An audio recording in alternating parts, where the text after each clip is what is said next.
This is Optimal Living Daily, episode 359, The Amazing Power of Being Present by Babauta of Zen Habits.net, and I'm Justin Malik. Welcome to Old, or OLD, where I act as your very own personal narrator of amazing blogs covering personal development and minimalism mostly, from really amazing authors. And today's author is no exception. It's Babauta of Zen Habits, a massively successful blog. And with that, let's jump right into the post as we optimize your life. The Amazing Power of Being Present by Babauta of Zen Habits.net. Quote, walk as if you are kissing the earth with your feet. Thich Nhat Hanh. How can you bring calm and peace to the middle of a stressful, chaotic day? The answer is simple, though not always so easy to put into practice. Learn to be present. No matter how out of control your day is, no matter how stressful your job or life becomes, the act of being present can become an oasis. It can change your life, and it's incredibly simple. When I ask people what things prevent them from having a peaceful day, some of the responses: work, the internet, my own lizard brain, social media, and other digital distractions. For me, it's too many things coming at me all at once, whether it's news or decisions or work to be done. My 4 children. Dishes, laundry, kids. Needless interruptions. Lack of control. I work in IT and often quote-unquote urgent things will come up that need to be investigated or fixed right away. Their definition, not necessarily mine. My own monkey mind. The amazing thing, all of these problems can be solved by one technique, being present. How being present solves problems. When you hear all of those problems, you can see, if you look closely, that the problems are entirely in the mind. Sure, there are external forces at work, an uncontrollable job, the stress of kids and chores and interruptions and digital distractions, but it's how our mind handles those external forces that is the problem.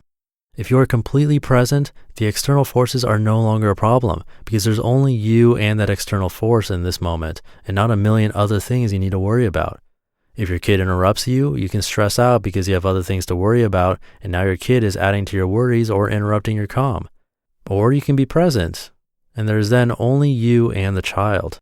You can appreciate that child for who she is and be grateful you have this moment with her. If your job demands that you focus on an urgent task, you can stress out because you have a million other things to do and not enough time to do them. Or you can be present and focus completely on that task. And now there's only that one task in you. When you're done, you can move on to the next task. Social media and other digital distractions don't interrupt us if we close them and learn to pour ourselves completely into the present task. And if we need to do email, Twitter, or read blogs, we can set aside everything else and just be present with that one digital task. Being present becomes then a way to handle any problem, any distraction, any stressor. It allows everything else to fade away, leaving only you and whatever you're dealing with right now. How to practice being present. The method for being present is fairly simple, but it's the practice that matters most. Most people don't learn to be present because they don't practice, not because it's so hard to do. When you practice something regularly, you become good at it. It becomes more a mode of being rather than a task on your to-do or someday list. Practice, and being present will become natural. Here's how to do it. Whatever you're doing right now, learn to focus completely on doing that one thing. Pay attention to every aspect of what you're doing, to your body, to the sensations, to your thoughts. You will notice your thoughts, if you're paying attention, jump to other things. That's okay. You are not trying to force all other thoughts from your mind, but by becoming aware of that jumping around in your thoughts, you have found the tool for gently bringing yourself back to your present task. Just notice the jumping thoughts and lovingly come back. Do this once, then do it again. Don't worry about how many times you must do it. Just do it now. It can become tiring at first if you're not used to it. Don't worry about that. Let yourself rest if you grow tired. Come back and practice again in a little while.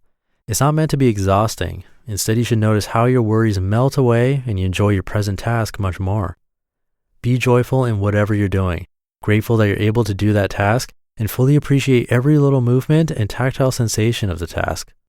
You'll learn that anything can be an amazing experience. Anything can be a miracle. Practice throughout your day, every day. Little mindfulness bells are useful to remind you to come back to the present. Thich Nhat Hanh once recommended that stoplights be your mindfulness bell as you drive. You can find mindfulness bells everywhere. Your child's voice, your coworkers appearing before you, a regular event on your computer, the noise of traffic.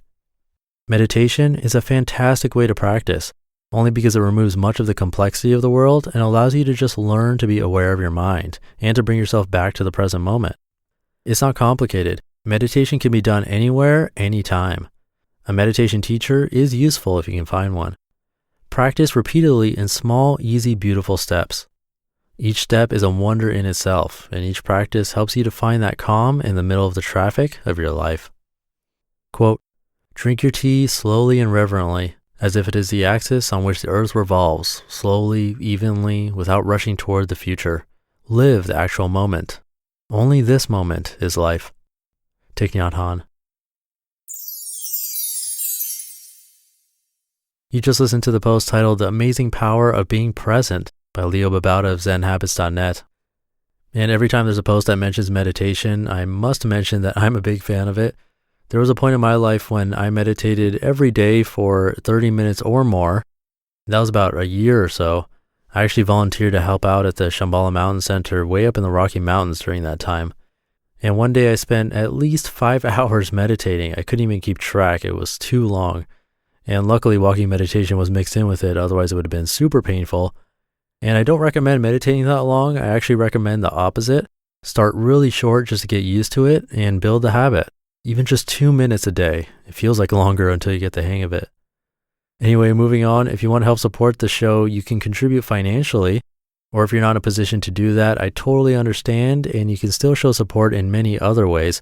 There's a little list of things that you can do to help out at oldpodcast.com/support. I'd really appreciate it if you could visit and contribute in any of those ways listed there. Again, that's oldpodcast.com/support. And that wraps up today's episode. Thank you so much for listening through to the end. And I'll see you in Monday's show, probably for Minimalist Monday, where your optimal life awaits. Hey, this is Dan from the Optimal Finance Daily podcast, which is a lot like this show, except more focused on personal finance. Justin handpicks the best posts he can find from blogs and authors like Ramit Sethi, Mr. Money Mustache, and more, and I read them to you 5 days a week.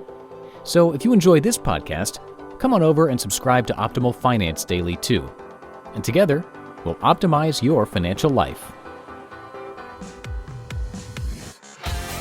You've been listening to Optimal Living Daily. Be sure to hit the subscribe button to stay up to date on each new episode and head to oldpodcast.com. That's OLDpodcast.com for a free gift as well as more actionable tips and resources to help you maximize your potential.